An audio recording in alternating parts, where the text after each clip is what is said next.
Kenna and the Bridge of Spirits walkthrough. So we defeated the Stone Guardian, and we did some of the collectibles that were around here. I don't think I showed it, but if you go kind of behind where my, like to the direction where my back is on top there, if you go back there and down a staircase, there's like a couple of other collectibles down there, but they weren't like super important, so I just didn't show that, I don't think. Or maybe I did, I don't actually know. I should I should know, but whatever. And there's not going to be a whole lot of exciting stuff happening in this video, so near the end is going to be the Rot Eater boss, and that boss is pretty easy compared to some of the ones we've faced recently, especially Stone Guardian. So that's kind of nice, and it's kind of weird to me that in games that are Dark Souls-esque, I know I keep comparing it to that, and I know that that's somewhat tiring, but I'm just saying for games that do have the Dark Souls-esque combat, it does kind of feel like they ramp up the difficulty really hard, and then there's periods where you don't suffer as much, and then you hit another wall. And eventually all of these games always hit a point that you just know the mechanics, you know the controls, you know the abilities, and nothing can kill you anymore. And you definitely reach that point in Kenna, but I still think most people are probably going to struggle on the final boss their first time around, and maybe seeing a walkthrough once I get there will help out a lot, because I sure know I struggled on that boss. I think I spent probably 3 hours defeating the final boss, because it was kind of like a raid in an MMO. It was just progression. You had to learn piece by piece, little by little, and just do each part perfectly until finally you finished it, you know. Final boss is really cool in this game. Make sure that you stay around and watch that one. So there's some free spirit mail for us there. I've explained that before, and I'm not really showing it off too much. And then there's an incredibly difficult chest. At least I thought that chest was so difficult that I just skipped it. And that was kind of weird, because every chest I had attempted until that one, I was able to complete first or second try. I think there may have been a few chests that took me more, but that one I just, for the life of me, could not get it done. I think it was like you had to defeat 100 enemies or something in less than 45 seconds, I'm not sure. Do not fall down there. You will have to walk all the way back around or warp back up here, so that will be a shortcut to where we're going when we are done with this area, but for now we're going to go down this green pathway and go a little bit further into the mountains. So I think we're still hunting another relic. That might be the point of the Rot Eater. And we're just going to head down the canyon on the right and then keep on heading straight. There's going to be a nice warp point for us that we unlock there, so we can come back. Okay. And we're going to be greeted with more doors and more platforms we got to blow up. So there's a couple of collectibles that I guess I'm going to show how to get. Sometimes I cut out the collectibles and sometimes not. So if we come on over this way, there's going to be Rot down there, or not Rot, Corruption. I need to call these things the right name, but I don't know, man. It's still confusing to me that Rot is the name of the little black buddies that are helping us out. At least I'm pretty sure they're black. They might be dark blue for all I know. It's just a weird thing that they'd call them Rot, you know. It does make sense when you finish the story, but still, it's like a bad thing. Rot is usually what you avoid. Like the rot of the forest is usually what we would be defeating, but we're cleansing the corruption, and I guess they're kind of caused by the same thing. It's a little interpretive if you want to put it that way. But there's a health upgrade there, so the meditation circle, that's what we went to get. That is way worth getting. And I did skip the other collectible. I think that was probably just a hat. If it was a Rot, I probably would have shown it. But the other collectible on the other side of that canyon is not much more harder to get, and we're just going to try to focus more on the main story.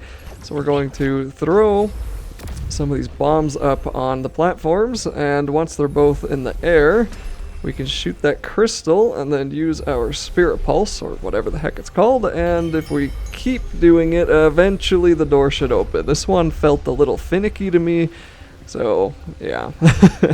If you throw a bomb, you might want to wait a couple of seconds and let it blow up on its own before you throw the other one. That way you'll have slightly more time, like just a little bit more time when the other rocks are in the air, because they are all timed. They do come down eventually. Then we're going to walk in here and see a pretty cool room that reminds me greatly of the Deku Tree in Wind Waker. And I think that tree was like on an island, and it was inside of a cave, and you had to climb up and around it, and there's a big old dungeon beneath it, and we don't have quite that level of puzzling going on here. But this still just made me feel like I was going to see chew jellies spawning, and I was going to have to talk to a tree with a big nose, but nope, it's just a tree in a cave, and it looks pretty similar. We get to do some swimming, and there's going to be a lot of swimming in this area, and there's going to be a couple of these crystals that don't really work. They sort of light up, and they don't really do much. They're just there for ambience, I think. And then there's going to be a couple of enemies down here, so we finally get to see something somewhat exciting. So we'll just take these guys out.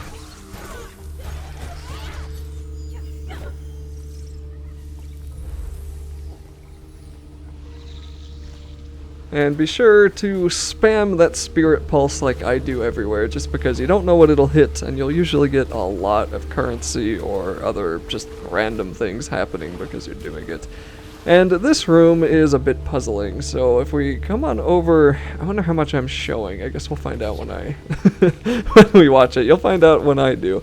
So I think there's going to be a chest up here, and there's also going to be that the platform that we'll have to blow up. So here's a chest. Okay, this was a chest that did take me a few attempts because there's a pretty rough enemy we have to defeat, the Wood Knight. We have to defeat this guy, and they throw a lot of normal enemies at us, and that's kind of what makes this fight difficult to me anyway. So eventually there's going to be normal enemies that spawn, and I don't know if that lag, man, that video just lagged for me. I don't know if that'll show up by the time it's rendered, but this game sometimes did have some random lag to it.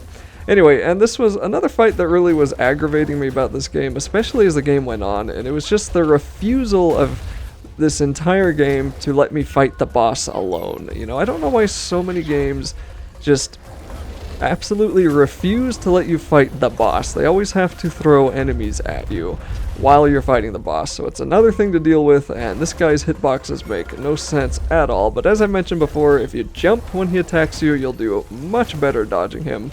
And especially on Kenna, when you're on the hardest difficulty, you only get the rot power-ups by attacking enemies, so that might be why they're giving us all these free enemies to defeat. But I don't know, I still disagree. I think if we got rot just by attacking the boss himself, then that would be fine. You know, we don't need 500 enemies around us, and I got through that just barely. I had one hit until I died, and I was really just kind of all-inning it at that point. Finally finished it. I think that chest took me like 5 or 6 tries, so that was another tough one.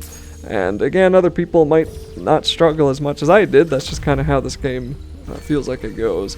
And then we're going to head on back to this little intersection and blow up the rocks in the middle. So we can try to swim on over to the right side and use that grapple plant. And as you're falling from that plant, you can grapple onto another plant, and then there's like one rot over there. But it's really annoying doing that because if you fall onto the water, you have to swim back, and you're a pretty slow swimmer, and you have to like find land to get out on top of it, then you have to climb back up. So I just skipped all that, and we came across and come back into this, deeper into this cave. And then we're going to get closer and closer to the boss of this video, which is the Rot Eater. And luckily he's not going to be too difficult, but we'll talk more about that once we get there. And we're just going to keep on walking through this cool looking artwork. This cave just felt like it wanted to show off the artwork. Alright, so we're going to blow up these rocks, and this is going to be a little time consuming, but we do get a lot of time here to do this part. So I jumped off because I didn't know how long the time lasted, but we also need to shoot that rock on top off, so this one will float up, and then we can shoot that crystal, and then we can shimmy on over to the right side. And the timer for this rock is pretty lenient, so you don't really have to worry about running out of time. I spent a lot of time on it and did fine. I think I even collected these chests. I might wait. I guess we'll find out. Oh, okay, it looks like it fell down. So, you have enough time to make it to this platform, it looks like. But still, compared to some of the other dang rocks, this one's got a lot of time on it. So we'll shoot this rock off again, and then we'll get lifted up. And then we're going to shoot that crystal, and then we're going to jump onto this platform, and that should allow us to get up top here. And there's going to be a rot hidden on the backside. In all of these games that have collectibles, you should always look behind you, especially in Nintendo games. They like to hide a star directly behind the spawn point of the level. So that's kind of what's happening here. You know, you might just be tempted to walk forward, but take a second, look around, you might miss something. So we go deeper into the art cave, and we're going to slide on down, and the boss will be in here. There's going to be a spirit tear on top, but we're going to shoot that down. And once we activate it, we're going to get the rot tear, spirit tear power. And as we start to destroy all the plants, you're going to notice enemies are going to start spawning. But luckily, the spirit tear seems to act as kind of a tank, or at least it like aggroes, if that makes sense. It aggroes the enemies. So they leave you alone, which gives you free reign to just defeat them, and they tend to die in one hit. So as long as you keep actively using the tear, then it's going to be really hard to die here. And if you notice my camera, it looked like I just swung my camera around randomly. That's because I have to move my mouse like halfway across my desk for this stupid spirit tear to move any distance at all. And when the tear dies, it reverts to me using the camera, and if I'm going to use half my desk to move the camera, it's just going to move it in all kinds of random directions, of course. So that's why that looked a little spastic. Anyway, the Rot Eater finally spawns, and I made a mistake initially by attempting to defeat him through normal combat. Then I realized, what am I doing? Let's use this thing. And then the stupid tear decided for whatever reason to just jump off into the middle of nowhere. So really, controlling that thing, at least on PC, is extremely aggravating and probably one of the hardest parts of this entire game. But finally, I get it in the direction I want it to go. The guy's on the other side of the arena, and look at how much damage that thing does. It's crazy. So there are some moths I'm going to try to take out because they are pretty annoying. I think I go for that little health plant too. And I don't kill that moth, but it's only one. It should be okay. So we're just going to go back to attacking the Rot Eater, kill the moth, thank goodness, and then it looks like if you shoot his tongue, I didn't catch that before, if you shoot his tongue you can stun him, so that's kind of cool. And there we go. Easy boss fight, a little bit hectic, lots of enemies, but pretty easy because of the spirit tear. And then we'll blow up this corruption, and that'll be nearing the end of the video.